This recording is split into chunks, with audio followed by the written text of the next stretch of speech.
Hi, everybody. This is Jose here with vlog number 4, I believe. It's been some time since I've done one of these. I just kind of got the urge to give it another go after so long, so much of an absence, just to see how rusty I was. We're going to find out how many times I say in the course of this vlog. Hopefully not that too many times. But today, what I wanted to do was to highlight a special feature of my collection that I don't think I've ever really talked about before, but one that remains very, very important to me, and that I hope might actually be of interest to you as well.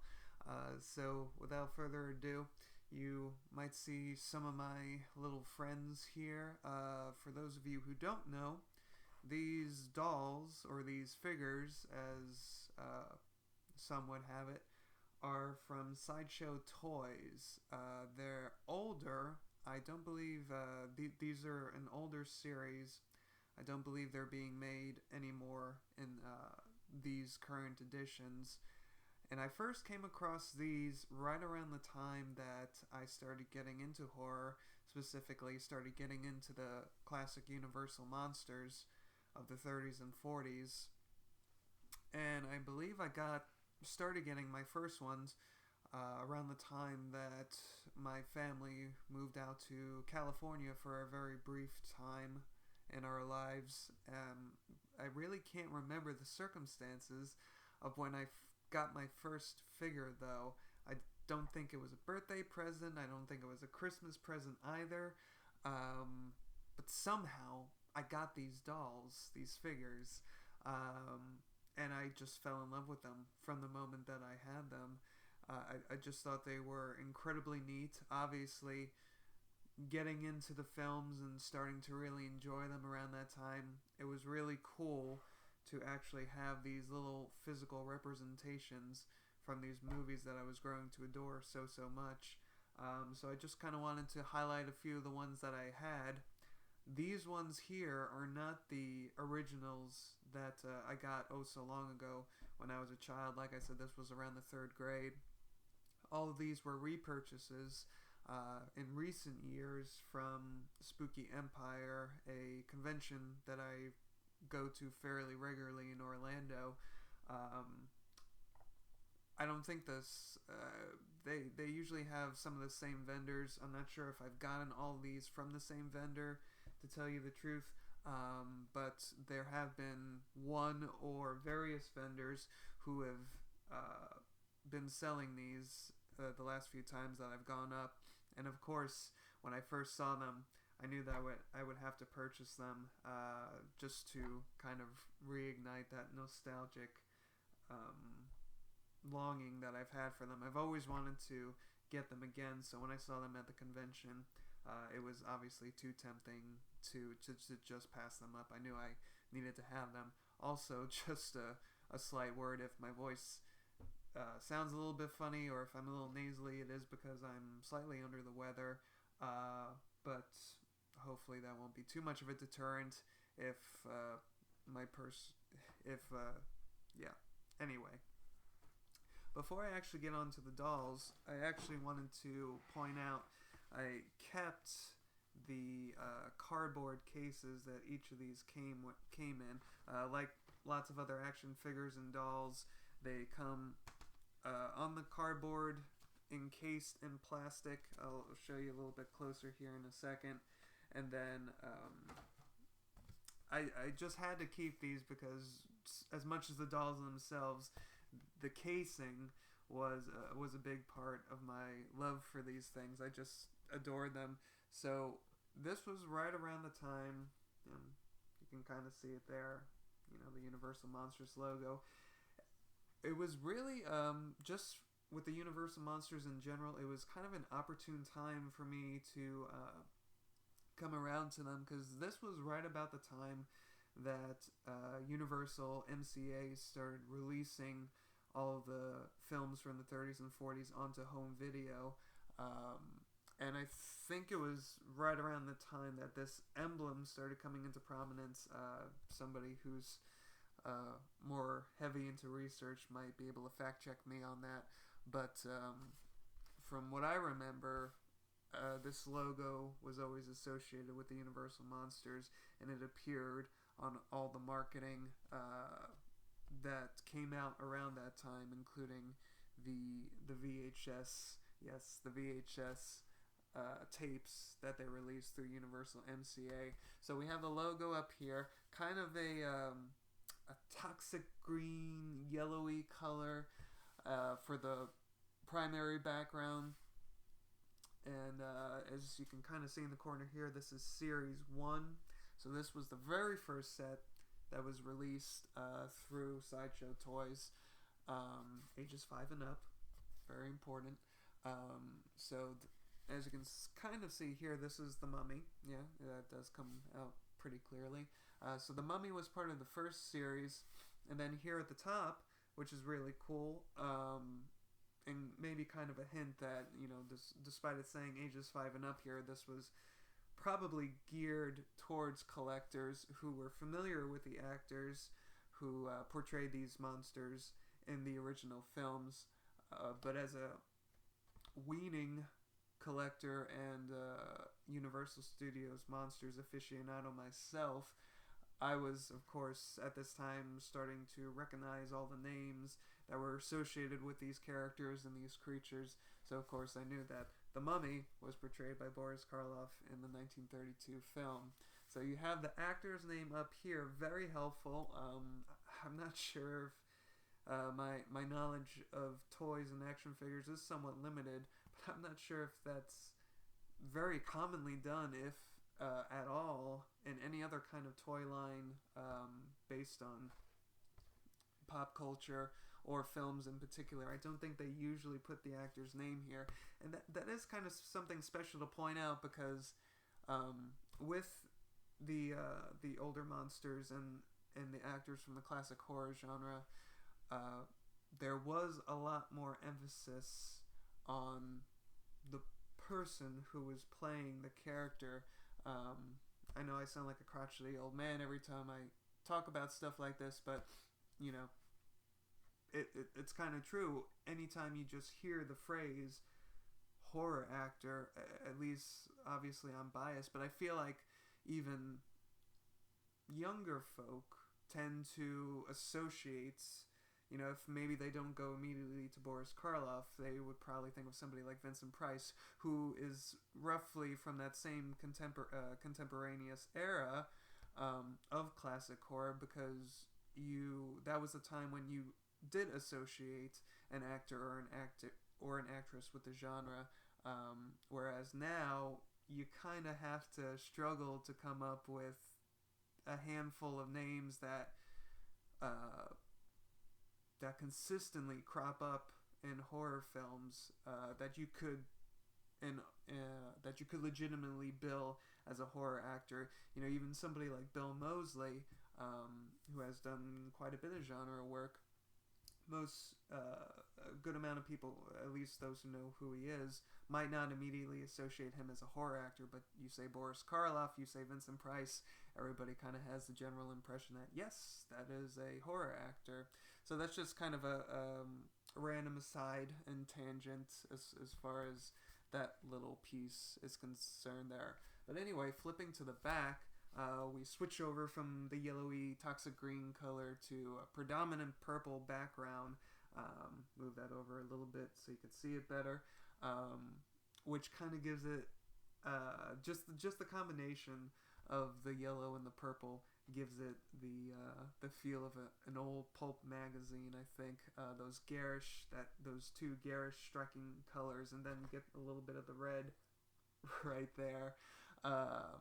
Just very, very retro poppy colors that I just love the combination of.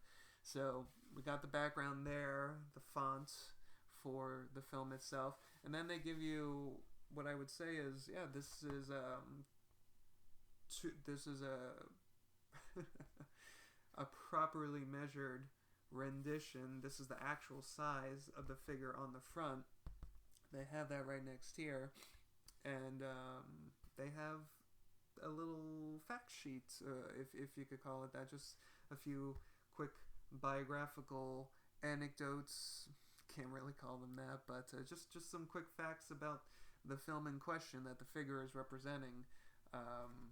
Just some general stuff about Universal. Universal Studios created and truly defined the horror film genre beginning in the 1920s.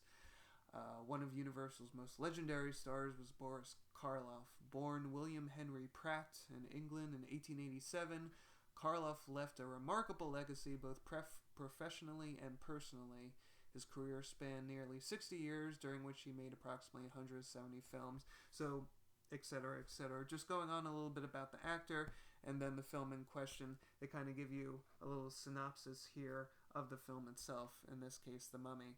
And a little sculpting credit there for the gentleman who sculpted the figure. I will probably butcher this name, but it was sculpted by Olaf Hartvigsen. So clearly somebody of Swedish or Swiss descent, possibly German, of course. That's not impossible. And then just before we move on to the figure itself, pointing out another piece on the back here is they highlight the two other figures that were part of Series 1. So you have Boris Karloff's Frankenstein here. I will get used to pointing on the camera, I promise. We have Boris Karloff's Frankenstein here, and Lon Chaney Jr.'s The Wolfman here. So just I think this is a feature that most toys and series will do. They'll highlight the other figures and dolls that are part of that series. You've got to catch them all, of course. So that's just the cardboard packaging. Like I say, I've retained all the ones for these figures that I have here in repurchasing them, just because, like I said, it's obviously nostalgia, but I just love the combination of elements here with the colors and the fact that they highlight the actor's name, give you some facts here. It's like a little it's like a little pamphlet for the film that comes with the figure. This is like a legitimate portion of the purchase price, at least it is for me. So that is the cardboard packaging. We won't go through all of them for each figure. So now we'll move on to the actual figures, now that I've got the geekiness out of the way. Not really. More to come, right? So since we highlighted... She's being very testy tonight. But really, it means she's off her peg. I'm just going to lie her down for right now. She needs to rest. So, I'm probably going to be knocking down a lot of stuff here in a few minutes because I'm oh so well coordinated. But we're going to move Boris up here as the mummy. And don't worry, I know you can't quite see him now. I'll move him up so you can get a proper look at him. So I'll actually see if I can move the camera a little bit so we can see him. And now that the horror show is really over and my face is out of view, maybe people can actually start enjoying this video. So anyway, this is Boris Karloff as the mummy. As you can see, each piece from the Sideshow Toys, they come not only with the figure, but they come with this really cool, for lack of a better phrase, mount. They come with this little mount that has these separate props that come with them. And it's just so cool. When I just take him off his little peg here. When I first got these, they simply amazed me, frankly, because you get we'll highlight the smaller stuff first before we move on to the figure. So you have the mount here, which right dead center you have this plaque that tells you the name of the film, the actor who portrayed the monster that is being depicted in the figure, and the year, there it is, the year that the film was made. So as a growing horror nut, as a growing aficionado of this stuff, who is so into the facts and the statistics and just trying to glean as much information from these movies as I could.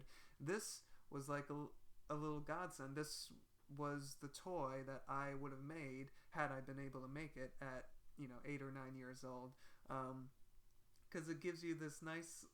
Anybody who looks at this would be able to come away saying, "Oh, so that figure is from The Mummy, which was released in 1932, and that figure depicts the actor Boris Karloff." So it seems like such an inconsequential thing, but I just love it.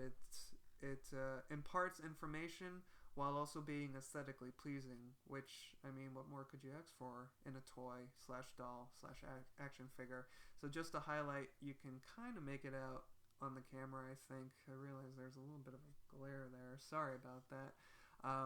So we have the mount here, plaque in front, and then the mount itself is like a little chunk of scenery from the film, represented in a little mount no bigger than 2 hands. So here we kind of have some Egyptian sand along with ruins and little bits and pieces and prizes from the burial tomb. So you got your hieroglyphic tablets kind of smashed to smithereens, just resting here in the sand, and then old Boris sits right on top of them very proudly. Before we move on to him, I'll just point out it comes with, well, first I'll point this out. This is the encasement that in the film the scroll of Thoth is retrieved. And the scroll of Thoth that's a great one. It's I don't have a lisp. That's actually how it's spelled and pronounced. Thoth. Thoth. So apologies if it sounds like I'm spluttering here. But the scroll of Thoth appears in this casement, and the scroll of Thoth contains an incantation for, guess what, the reviving of mummies, naturally. So when this is read by Bramwell Fletcher in the film, he accidentally revives Imhotep, the mummy, from his thousands and thousands years of sleep inside his sarcophagus, and that allows him to go on a rampage. But for those who haven't seen the film, The Mummy with Boris Karloff is very, very different from what you would probably conceive of a mummy movie. It's nothing like Stephen Sommers' 1998-9 remake that has the adventurers kind of going toe-to-toe with the mummy and battling him. And it's not like some of the other older mummy films, like the sequels from Universal that came out in the 40s, that has the mummy character walking around in this guise, basically just going around strangling people. Karloff only appears in this guise within the first few minutes of the film. He literally wakes up, scares Bramwell Fletcher nearly to death, and then walks off. And then he actually reappears as kind of a very wrinkly Egyptian eccentric who everybody just kind of takes to be kind of a strange dude. But he wears a very nice gown and a fez. Nobody thinks he's actually a mummy for all the film. So he doesn't look like this for the rest of the film, but that's enough about the film. Just for the sideshow toys in general, these figures, I have to say, if you've never seen them before, the sculpting is just aces. If I know the detail isn't crazy good on the camera that I have here, but if you were to go from the film, watching the film, and then look at one of the figures for toys that were released, oh so long ago, in the 90s, when I think the whole nerd culture and collecting culture quite hadn't reached its apex just yet. The level of detail that went into these figures is It just always kind of blows me away. As far as to, you can look at this figure's face and recognize it as Karloff's, and I know that seems like a very it's something that's very easy to take for granted these days. But as an 8 or 9-year-old kid looking at these and literally seeing the actor that it was meant to represent in the guise of the figure was huge for me. I'd never seen anything with this level of detail when I originally started collecting these. So that was great. That was a real treat, and just with everything else, the lovely factoid sheets, that is the cardboard packaging, the lovely mounts that they come on, which makes them perfect for display. I actually have all of these proudly displayed in a line of cabinets in our dining room so that all our guests can see them and be jealous, naturally. And then the separate prop pieces that come with them, they're fabulous. I don't see how anybody who is especially fans of these films could pass up on these guys. They're just so wonderful. So that's The Mummy, and I know this video is already a bit long, but for those of you who like this stuff, then you're in for a treat.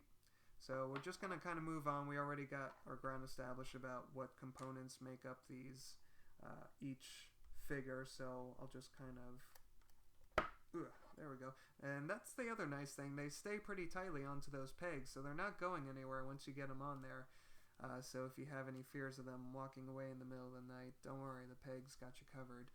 So this here, this lovely dapper-looking bandaged gentleman, is of course the Invisible Man, played by Claude Rains in 1933.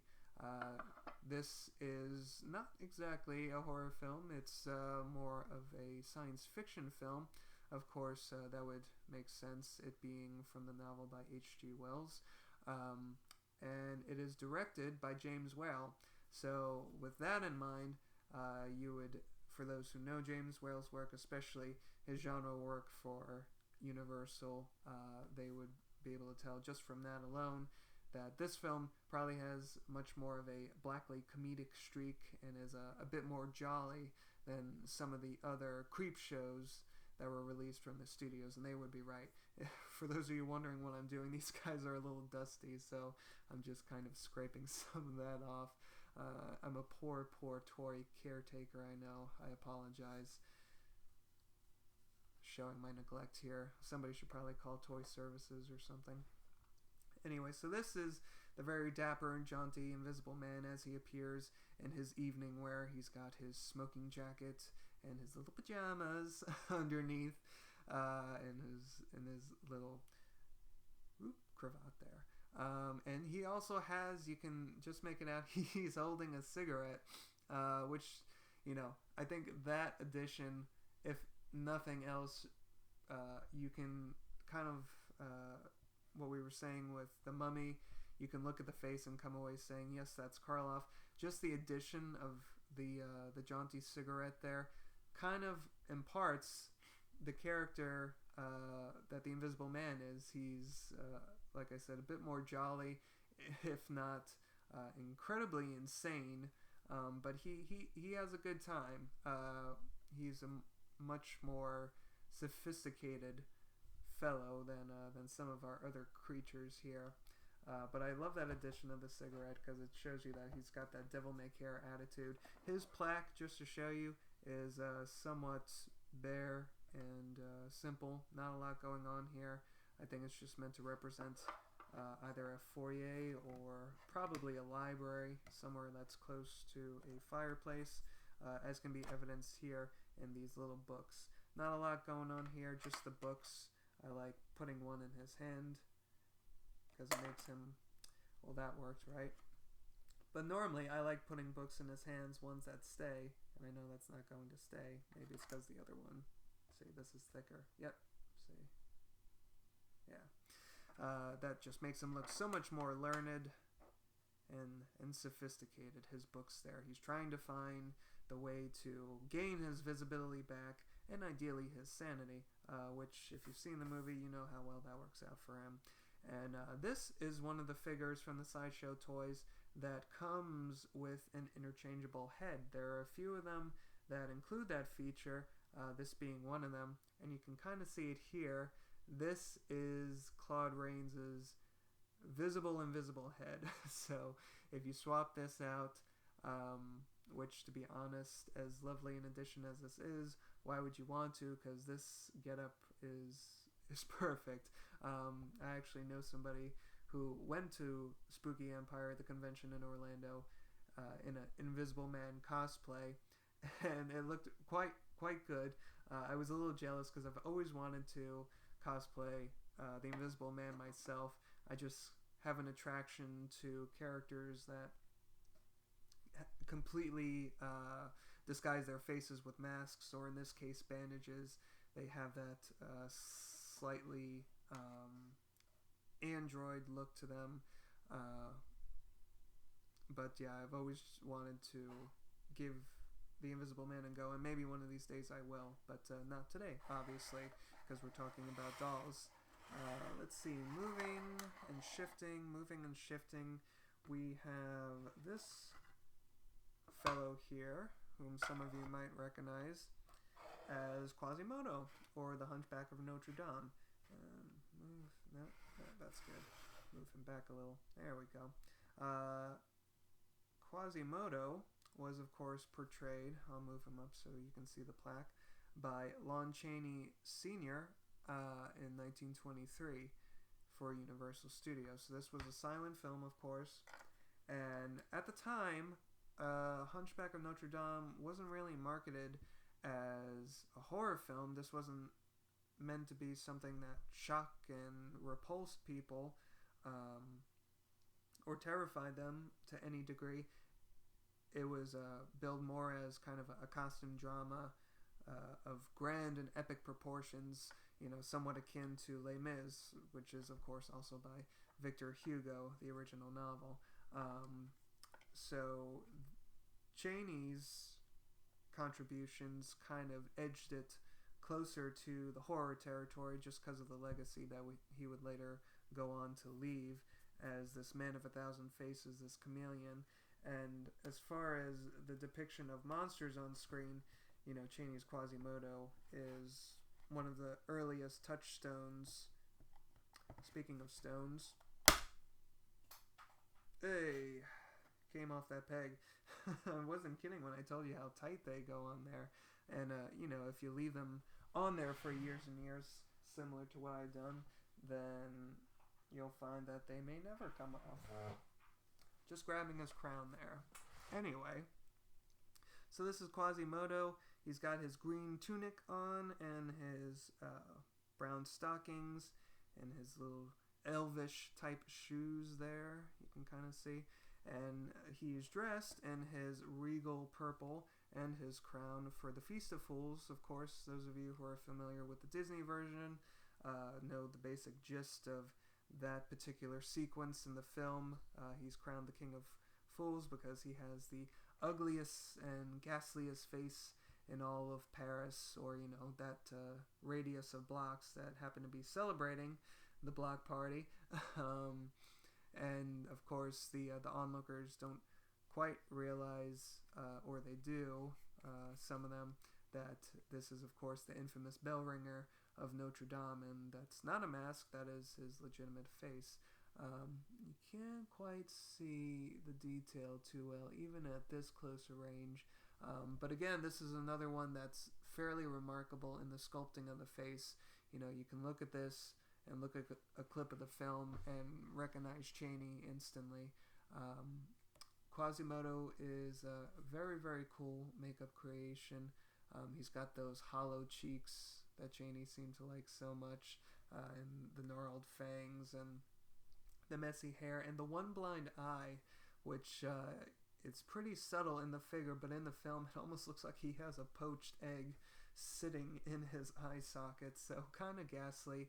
And the figure just in general is a bit more subtle than what he looks like in the film. He looks like a straight up horror host in the film, just this ratty curly wig and this huge hump, which looks a bit more refined. I won't take the cape off just because that'll take too long, but it looks a bit more refined and subtle in the figure. But in the film, it just looks like he has Santa's sack under his tunic. And then as far as props are concerned for him, he just has his little scepter here from the Feast of Fools that he holds. And for just that brief moment in his somewhat tortured life, he reigns over the people of Paris as their king, even if it's for not such a nice reason. So that's old Quasimodo for us. We're going to move him back to the bell tower for now. And I'll go through these next few. I know I'm taking up a lot of time, but if you're still with us, I greatly appreciate it. So this one is a bit of a change of a pace for us, not only because this is a lovely lady of the night, but because of reasons that I'll soon elucidate on. In any case, this is, of course, Elsa Lanchester as the Bride of Frankenstein, or the Creature's Bride, or however you'd like to denominate her. And her mount, of course, announces the film in the indelible font, the actor's name, and the year that it was made, 1935. Hers is, again, somewhat bare. Not a lot of extra details going on here. It's just the stone masonry of the laboratory floor, as well as a nice tall electric rod that kind of stands next to her side. So Elsa here, we have her diaphanous white gown that she wears oh so elegantly, covering her and her completely bandaged body. I'm hoping somebody won't report this. I'm just doing this to show that, yes, it is completely bandaged. They didn't skimp on any details. But before you say, wow, that's pretty impressive, they even got the bandages down. Yes, that is impressive. But this is the one figure that I've seen and that I've owned that, for all its good points, I have to say, when it comes to the face, it might just be me, but I don't think that the translation came off quite as well as in the other figures. I look at this and, yep, there we go. I do see hints of Elsa in there, but there's something, I don't know, there's a certain quality of it about it that she doesn't come through completely for me. Maybe it's the hair. It could just be that, the hair, given the nature of the figure, we see it as this kind of lumpen thing on top of her head, but in the film it looks much more flowy and free. She's got those lightning-hued curls that just whiz in the air. So that could possibly be it, but I'm not sure. I feel like there's just something, there's a certain indelible detail that I'm just not able to put my finger on that acts as a discord for me between the figure and Elsa Lanchester as she appears in the film. But otherwise, this is a very nice figure. Goes well with everybody else. So we're going to get Elsa back on her mount there and move her over. Moving right along, we come to, of course, my favorite, one of my favorites. Those who have known me over the years will know that my love of werewolves in general, but Lon Chaney Jr.'s The Wolfman in particular, runs very, very deep. Although the first Universal horror film that I saw, my first real horror film that got me on this, 15-year kick at this point, was the Phantom of the Opera starring Claude Rains, the 1943 version that was filmed in Technicolor. That was my first Universal Monsters film, but Chaney's The Wolfman was always the one that I was most fascinated by. Before I even saw it, I was just completely enthralled with the legendary of the werewolf. So when I got around to finally watching it, I just kind of fell in love.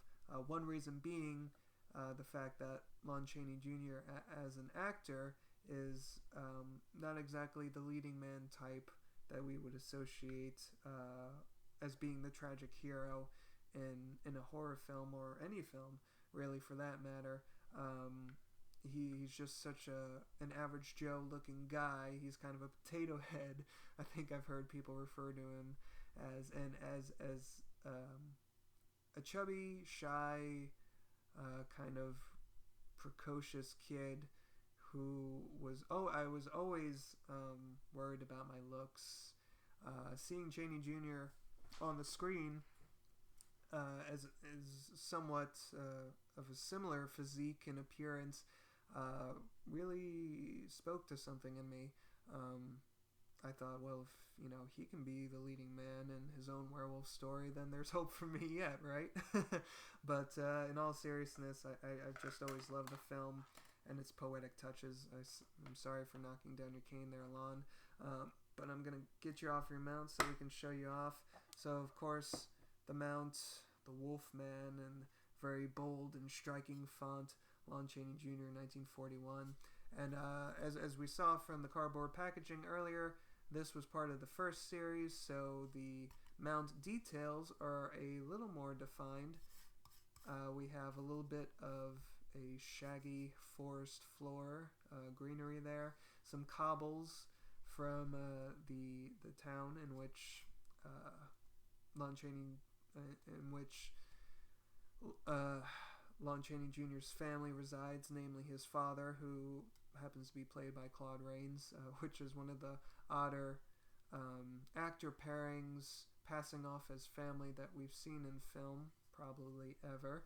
And then this is a little bit of a log here, which kind of figures somewhat predominantly in the film, particularly when Chaney comes across this on one of his midnight jaunts in the woods. He gets his foot caught in this steel bear trap, and he kind of, in the midst of all his pain and rage, he starts rolling across the log, and it almost looks like he's kind of itching his back like a bear or a dog would. So that is one of the props there.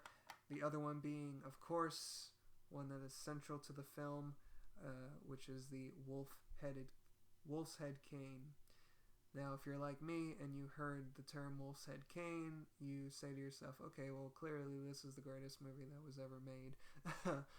But, of course, this is a very famous film prop, and just such, in terms of the actual film, just such a cool prop. I mean, it's a silver-topped cane that has a wolf's head coming off of it, and then at this point, the wolf's head meets in this circle that has a star in it, so it's a pentagram. It meets at this point, that forms a pentagram, and then there's the figure of a wolf running across the pentagram. It's like 5 awesome things combined into one prop.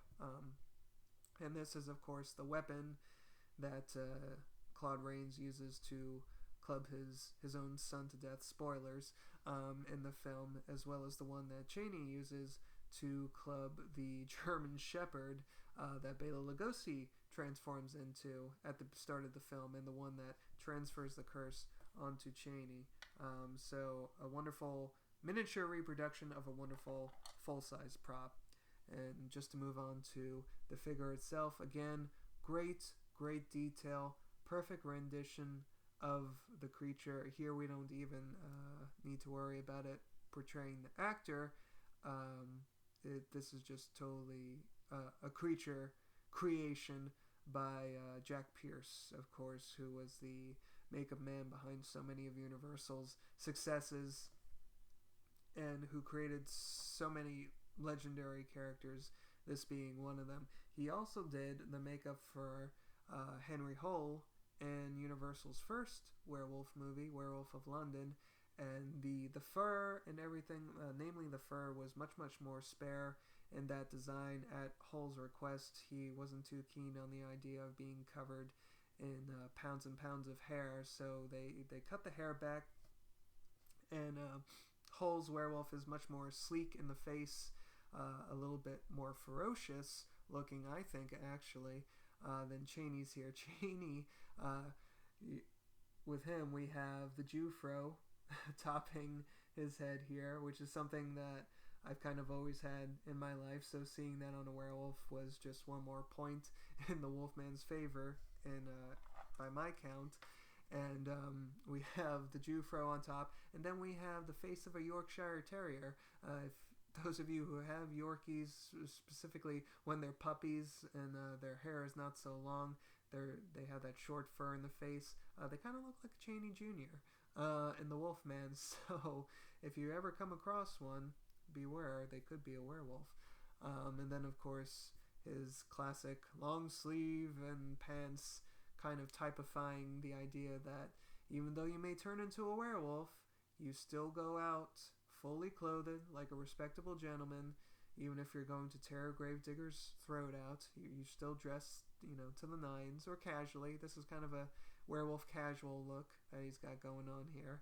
And then one of the details I always loved about this character, those awesome feet. Before hobbits ever walked across the screen, these were probably the coolest feet and the most well-designed creature feet in cinema history. You can't really, it didn't quite transfer in the sculpting of the figure, but in the film he has these horny looking toes. They look like he has these giant carbuncles on top of each of his toes, and that I'm not sure what the purpose of that was. I don't think wolves in general have those on their paws, but it gave the creature that much more of a distinct look, which was totally cool. And then I love the way that he walks on his tiptoes. You can kind of see it there, but if you watch the film, the Wolfman straight up walks on his tiptoes, and I'll be perfectly honest with you, I literally cannot count how many times in my life I have walked on my tiptoes and have had this film in mind. I think the reason that I walk on my tiptoes so much is because of the imprint this film has left on me. And I hear that the score from the film every time I walk on tiptoes, imagining that I'm the Wolfman, because that's what normal people do, I think. So we're gonna get Olan back on his mount there, get him back into the forest with his trap and his cane. There you are, sir. That's the wrong hand, my apologies. There we go. Alright. And it fell anyway. Story of my life. Okay, so I just have hopefully 2 more really quick things to show you. Well, actually just one, since we're focusing on Sideshow toys. So this, at the start of the video, I said that I did not have any of the original figurines that I got when I first started collecting these. That was a bit of a lie, not necessarily an intentional one. This Frankenstein figure is all that I have left of my original collection. As you can see, he is definitely the worse for wear. He is missing one arm, and I do not have his mount anywhere, which also comes with, you might have noticed from the Mummy's packaging on the back, the Frankenstein also comes with a little torch that he carries, and the mount actually has a little link of chain plastic that links to one of his arms and kind of imprisons him there on the mount. So I don't have any of those. So as far as what became of all those other figures, what became of Frankie's arm here, I have no idea. That's okay, that was just the microphone. Slight technical difficulties. Just making sure that everybody's awake. And what better way to do that than have the microphone crash down? Because that was something that I totally planned. It was completely intentional. Anyway, I have no idea what became of the old figures. I have no idea what became of Frankie's arm. All that I remember from that period, I know I had all these figurines. I believe I even had the Lon Chaney Sr. rendition of the Phantom of the Opera among that set. But I had the Mummy here, the Wolfman, Frankenstein, and I want to say Lon Chaney Sr.'s The Phantom was the one other one I had, and they all disappeared. The only episode I can remember from that time spent in California where it occurred to me that I had lost one, if not all of them, was I think I took at least I know I took at least the Wolfman, if not all of them, to a baseball game at a field, and because I said to myself, well, I don't like baseball, I'm going to take my awesome dolls and play with them in some shady area, and I'm gonna have a good time. Well, yeah, I had a good time, but I ended up losing my dolls as well, so it became a bad time very, very quickly. So if that's if that is what led to the loss of Frankie's arm, I'm sorry, Frankie.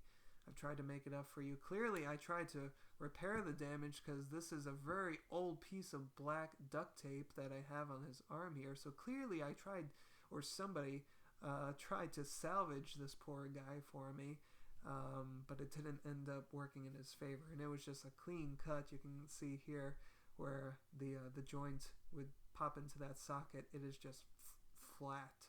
So it was a clear snap incident that occurred with Frankenstein here. So my apologies go to him. But this is the oldest one I have. I have yet to replace him. I've had opportunities to, but there's just that kind of nostalgic factor involved where yeah, he's dusty as all hell, and yeah, he's missing an arm, and yeah, he doesn't have his mount, but he's the last link I have to the past, and you can't easily pass that up when it comes to some things. So that is Frankenstein, and of course, not to skimp on the examination of him. Very good rendition as well. Kind of get it close to the camera.